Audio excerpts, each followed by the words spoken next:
Where I'm from, where I'm from, where I'm from, where I'm from, where I'm from, where I'm from. Where I'm from, they don't understand you're no good. How? Where am I from? Well, I went there just last week, and this is what I recall. Well, ask me why I carry dynamite in between my knuckles. Ask me if I spoke tornado and salt. Tell me, Corey, do you believe in God? Do your fingertips blister when you reach for flowers? I tell her nothing. Let the silence fall the room like metal crescendos. Where I come from, there's no room for innocent little girls like yourself. No room for Cinderella glass torsos in midnight hallways. They use wombs like rusted weights where I come from. They will leave you like desert, a mason of chemistry and questions. Have you ever wondered what God tastes like, I ask her? My skin is of metaphors and shelf space. I cannot imagine the air outside. The constant question of man and woman. What is a man, I ask her? How do these real men love? Echoes, tattered as torn wallpaper. I seek refuge in what I am told. Cold war slumber off the ridges of my shoulders. It is never quiet in here, never a sound to make neither. Do you ever wonder the sound of a rainbow when it earthquakes the ground? The fear of the ocean to give itself to a lake. Where I come from, the place that kept me prisoner 19 years like a Moor with spider eggs under his tongue, is a place I cannot look back at. A closet too narrow for sleep and too wide for thought. Where I come from, I came out proudly and will never look back.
I'm waking up, chilly as always.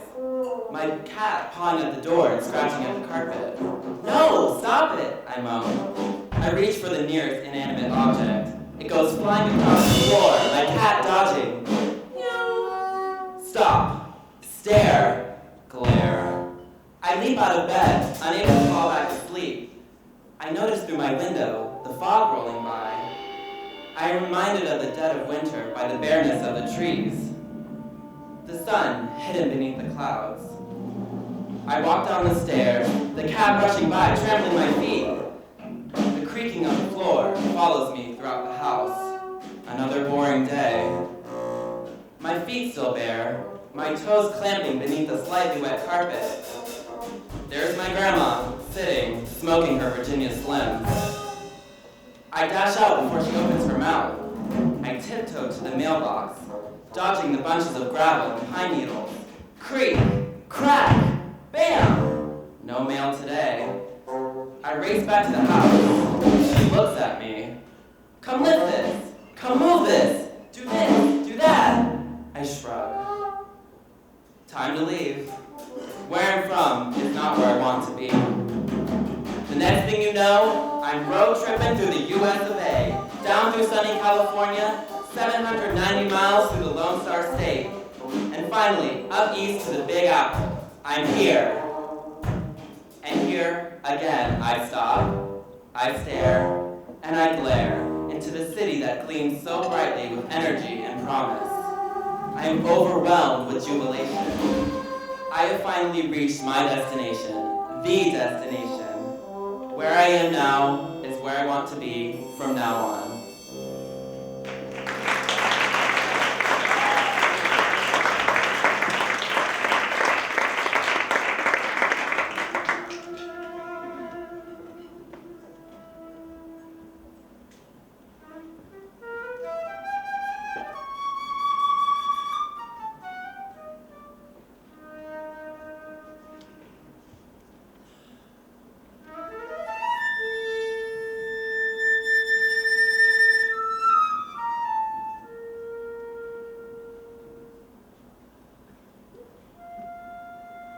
I found myself having to stay away from soul music, delicious food, and people kissing.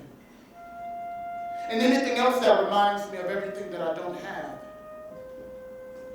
I keep going back to that bridge.